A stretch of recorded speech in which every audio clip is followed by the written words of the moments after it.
governments are doing things that are exceptionally foolish, and it's going to boomerang, and there will be a reaction. Okay, the central bank digital currencies can't affect precious metals as far as that. If they're in your hands or if they're in my hands, central bank digital currencies have nothing to do with it. But governments believe that having the power is the same thing as having the ability to affect something, and that's not rational or logical.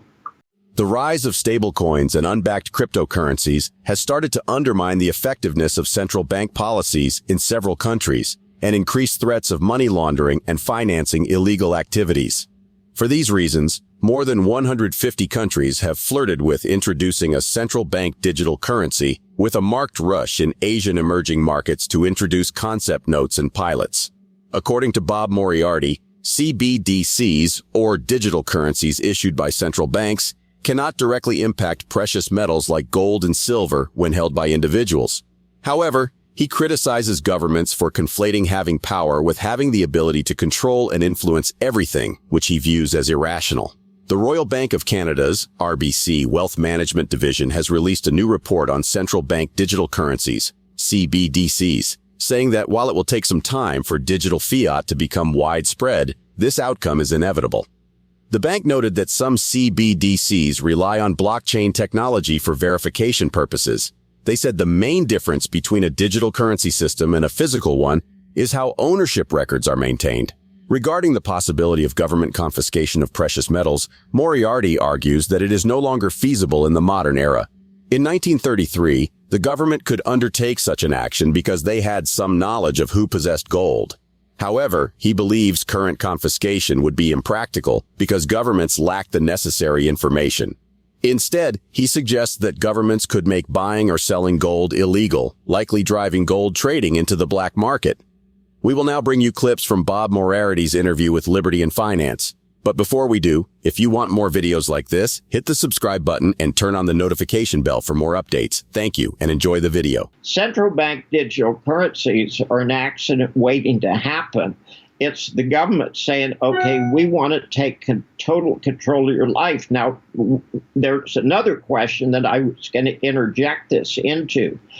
Now, this is anecdotal, and I cannot verify that it's true or that it's common, but it's interesting.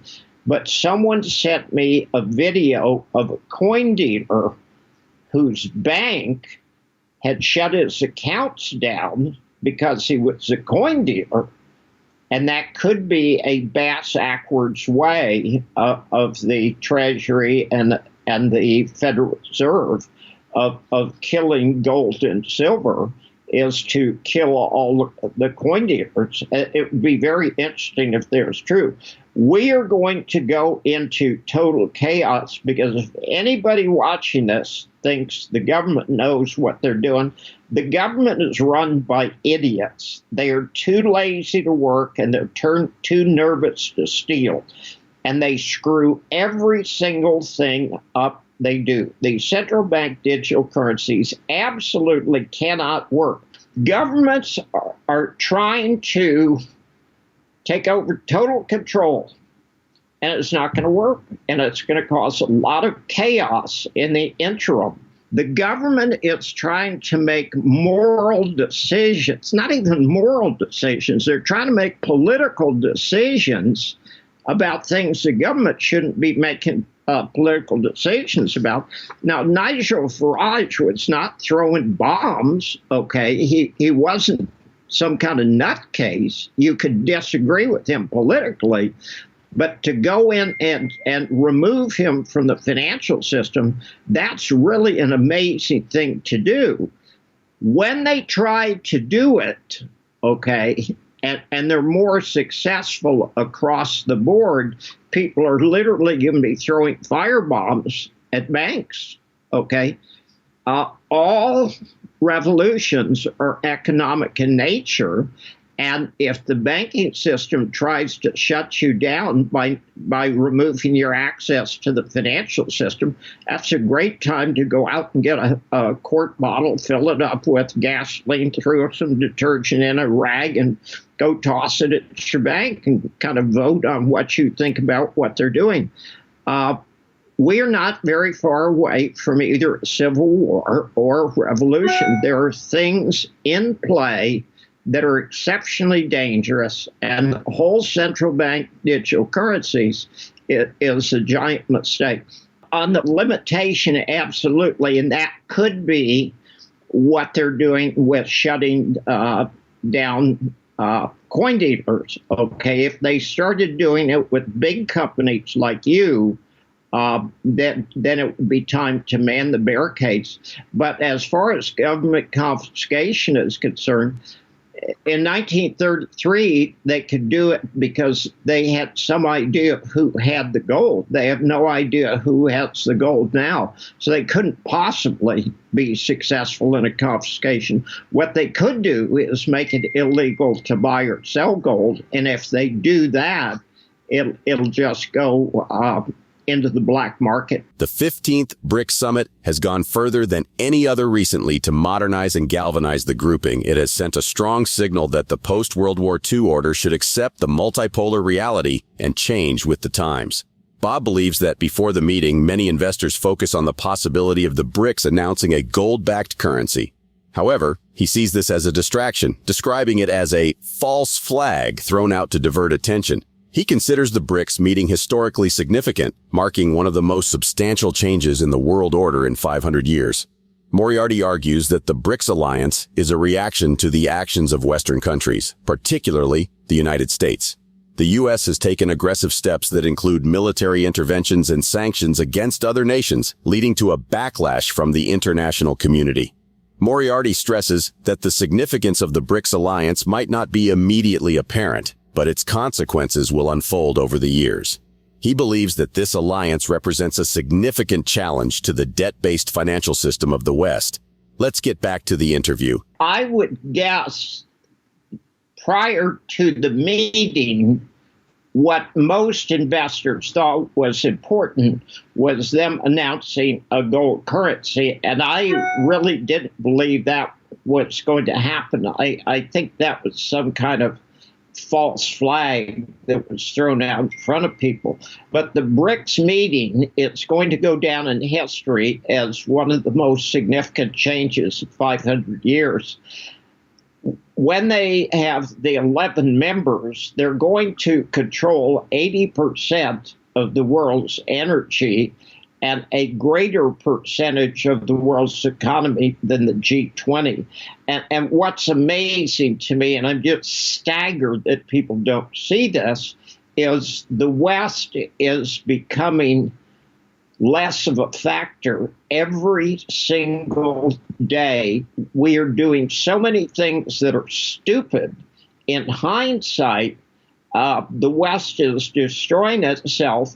And the funny thing about BRICS is a reaction to the actions of the West, not action on their part. It's not China and Russia trying to destroy the dollar.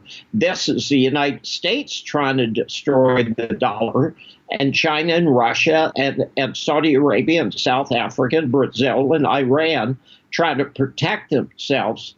And what's important is not the 5 initial members and not the 6 additional members, but the 30 people waiting in the wings. And eventually you're going to see Greece or Italy or France say, hey, we want to join too. This is a vote against the debt-based system of the West. And it's absolutely important to understand people are not going to see the results of this for years, but it is the most important thing that's happened in my lifetime. The interesting thing is that, again, this is a reaction to the actions of the United States. The United States went out and said we could invade anybody we want for any reason what we wanted. we could steal from people anytime we want. We could put sanctions on people anytime we want. And the rest of the world has said we're not putting up with it. So this is not action on the part of BRICS to destroy the dollar. This is actions taken by the United States to destroy the dollar. And this is actions taken by BRICS to protect their economies and to protect their currency. Saudi Arabia went to a gold currency. It's really a Saudi Arabian issue. You know, you would have to decide whether you want to deal with them and how it affects you. However, countries can independently go to a gold standard. Now, believe it or not, Lebanon and Switzerland had a quasi-gold standard going on well into the 70s. Okay, their currencies were exchangeable in terms of gold. Switzerland could go back to gold tomorrow. The United States could go to gold tomorrow. China could go to gold tomorrow. Napoleon did it in 1796 because he realized that fiat currencies all fail.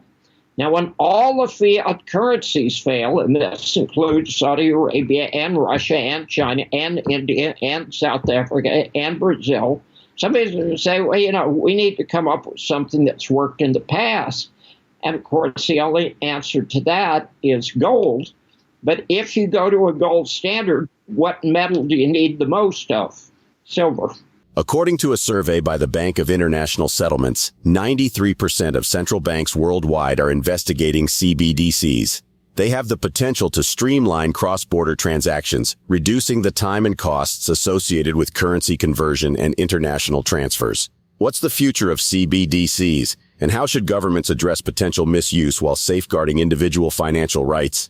Please share your thoughts in the comments section below. If you found this video informative, remember to give it a thumbs up, subscribe to our channel, and enable notifications to stay informed about our latest videos on silver, gold, and copper. Thank you for watching, and we appreciate your support.